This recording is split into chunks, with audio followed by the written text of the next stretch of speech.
Hello everyone, just another relaxed game here, showing off a relatively new game. It's called the Stanley Parable. Some of you might be familiar with this, but it's basically a game. Yeah, there's choices. It's kind of hard to explain. Let's just jump right into it.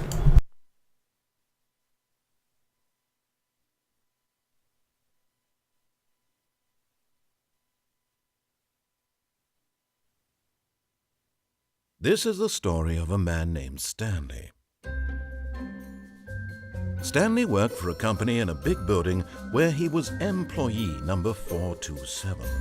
Employee number 427's job was simple. He sat at his desk in room 427 and he pushed buttons on a keyboard. Orders came to him through a monitor on his desk, telling him what buttons to push, how long to push them, and in what order. This is what employee 427 did every day of every month of every year. And although others might have considered it soul-rending, Stanley relished every moment that the orders came in, as though he had been made exactly for this job. And Stanley was happy. And then one day, something very peculiar happened. Something that would forever change Stanley. Something he would never quite forget. He had been at his desk for nearly an hour when he realized that not one single order had arrived on the monitor for him to follow. No one had showed up to give him instructions, call a meeting, or even say hi. Never in all his years at the company had this happened, this complete isolation. Something was very clearly wrong. Shocked, frozen solid, Stanley found himself unable to move for the longest time. But as he came to his wits and regained his senses, he got up from his desk and stepped out of his office. Yeah, so as you can see, this game is basically driven by that guy, the narrator, and he's going to give us choices coming up that we can either choose to just go on with them or deny. There's a lot of cross sections and a lot of different branching endings. In this series, I hope to cover most of them, if not all. So yeah, let's get started. All of his co-workers were gone. Oh wait, yeah, subtitles.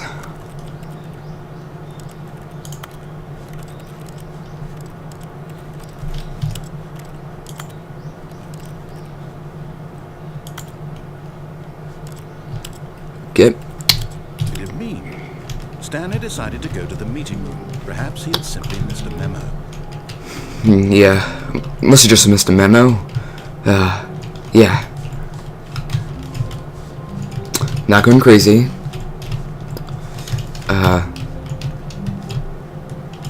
Yeah, but as you can see, this is like the first choice you get. You could either go left or right. I believe the narrator tells you to go left, but it's your decision. Stanley came to a set of two open doors. He entered the door on his left. Yeah, just here, I'll show you what happens if you go his way.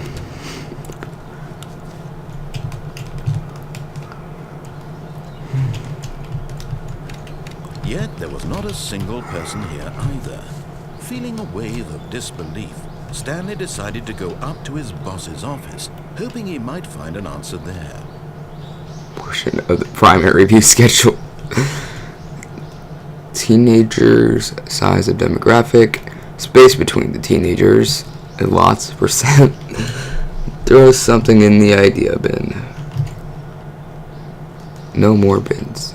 Trash cans. 2. 20 remaining of the ideas. 30 firing me. Everyone is unique. Number of slides on the charts. Yeah, I'm not going to read any more here. I'll go by them, so if you want to pause the video to see them, you can, but yeah. Okay, let's continue.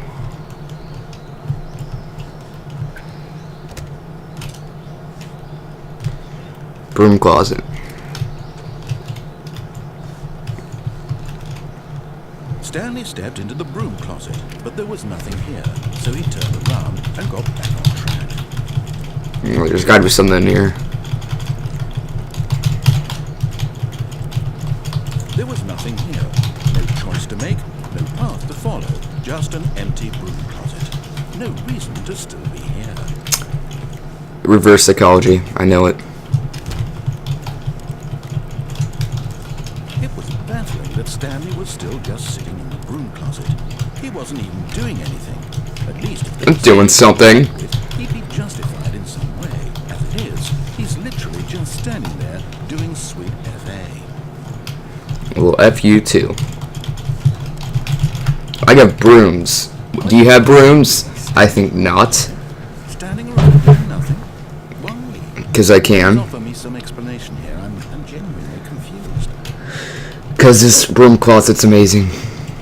In every way. They got duct tape, man. And a monkey wrench. There's no choice or anything in here, right? If I'd said Stanley walked past the broom closet, at least you would have had a reason for exploring it to find out. But it didn't even occur to me because literally this closet is of absolutely no significance to the story whatsoever. I never would have thought to mention it. No, it's gotta be significant. Wait, what was that? Somehow its own branching path. Yeah. When you go and talk about this with your friend, you'll say, "Oh, did you get the broom closet?" The broom closet ending was my favourite. XD. Your friends find this concerning.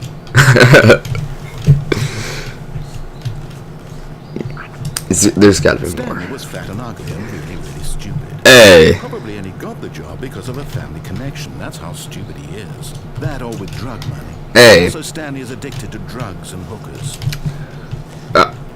I have been playing a lot of GTA 5. Kind of hard to say. I've come to a very definite conclusion about what's going on right now. You're dead. What? You got to this broom closet, explored it a bit, and were just about to leave because there's nothing here, when a physical malady of some sort collapsed on the keyboard. In a situation like this, the responsible thing is to alert someone nearby so as to ensure that your body is taken care of before it begins to decompose. Hello? Anyone who happens to be nearby? The person at this computer is dead. He or she has fallen prey to any number of your countless human physiological vulnerabilities. It's indicative of the long-term sustainability of your species. Please remove their corpse from the area and instruct another human to take their place at the computer, making sure they understand basic first-person video game mechanics and filling them in on the history of narrative tropes in video gaming, so that the irony and insightful commentary of this game is not lost on them. All right, when you've done that, just step out into the hallway. Jacob? Dude! Oh, you're sleeping. Get off the fucking chair. Ooh, it's so terrible. I love this game. Ah, second player. It's good to have you on board. Good to be here. T, you can't do any worse than the person who came before you. Yeah, he sucks. Hey, is this a room closet? You too. Unbelievable. Of an entire species of inverts. There's a monkey nearby you can hand the controls to. A fish? Nope. Fungus? Look, about the details, I'm not particularly picky. I'll just be waiting for when you're ready to pick up the story. Okay, let's go. I knew we spent enough time there. Coming to a staircase, Stanley walked upstairs to his boss's office.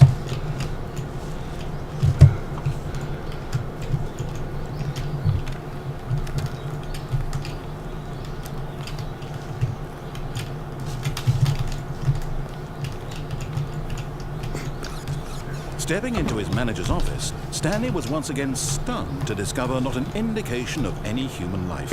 NSA. Unraveled, Stanley wondered in disbelief who orchestrated this. What dark secret was being held from him? What he could not have known was that the keypad behind the boss's desk guarded the terrible truth that his boss had been keeping from him. And so the boss had assigned it an extra secret 2845? 2845. But of course, Stanley couldn't possibly have known this.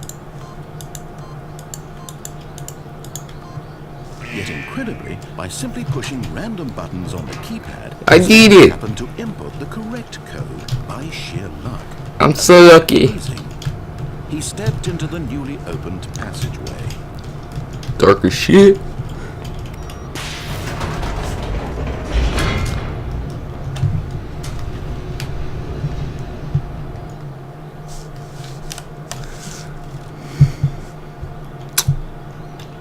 Just loading. It's low frame rate.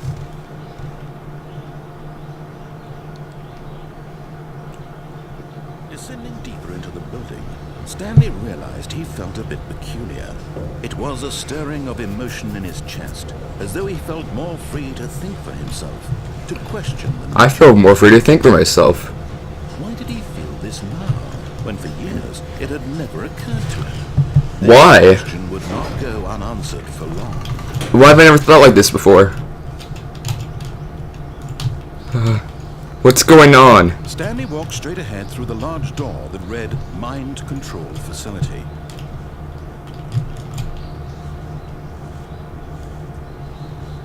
Maybe? Although this passageway had the word escape written on it, the truth was that at the end of this hall, Stanley would meet his violent death. Wait, what? What did he just say?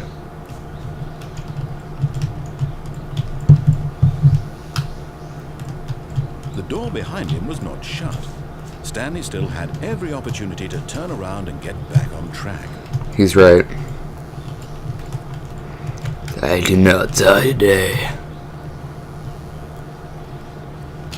At least not false escape way.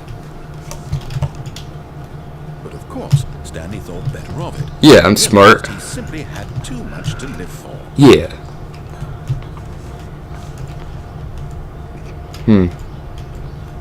Light. The lights rose on an enormous room packed. Holy crap, this is an enormous room with a lot of television screens. Did this place hold? Stanley thought to himself. Did he have the strength to find out? I don't know if I have the strength to find out. I must continue.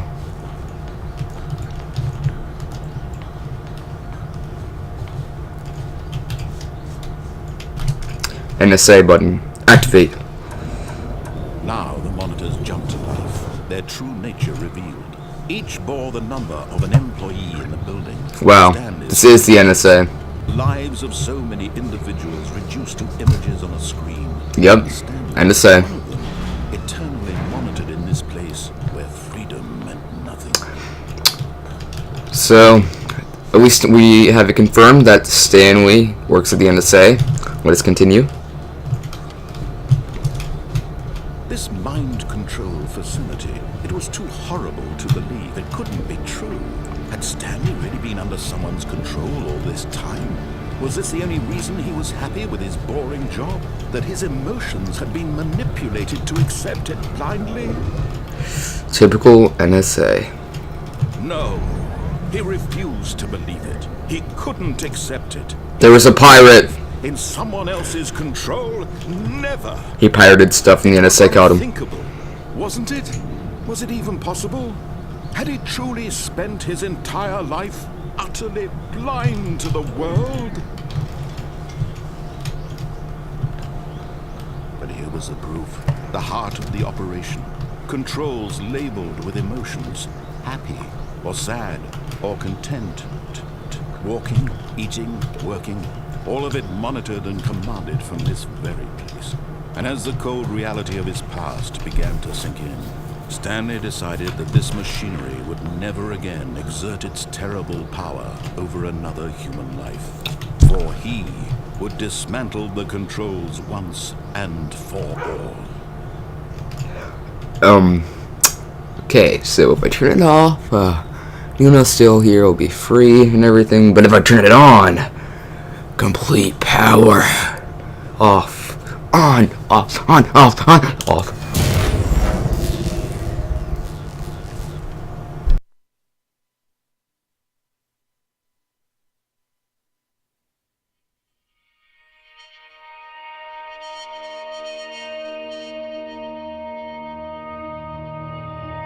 Blackness and a rising chill of uncertainty. Was it over? Yes. He had won. He had defeated the machine. unshackled himself from someone else's command. Freedom was mere moments away. And yet, even as the immense door slowly opened, Stanley reflected on how many puzzles still lay unsolved. Where had his co-workers gone? How had he been freed from the machine's grasp? What other mysteries did this strange building hold? But as sunlight streamed into the chamber, he realized none of this mattered to him, for it was not knowledge or even power that he had been seeking, but happiness. Perhaps his goal had not been to understand, but to let go. No longer would anyone tell him where to go, what to do, or how to feel. Whatever life he lives, it will be his. And that was all he needed to know. It was perhaps the only thing worth knowing. Stanley stepped through the open door. At last. Freedom. It's beautiful. Even if that really doesn't make sense out of this. Anyway, first steps to freedom. Stanley felt the cool breeze upon his skin, the feeling of liberation, the immense possibility of the new path before him. This was exactly the way, right now, that things were meant to happen. And Stanley was happy.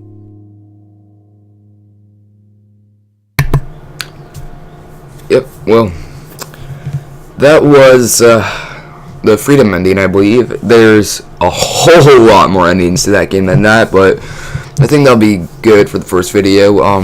If you like the series and would like me to continue, which probably am anyway since this is my first series, and kind of bad not to continue it, but yeah, please leave a like and favor and comment if you like.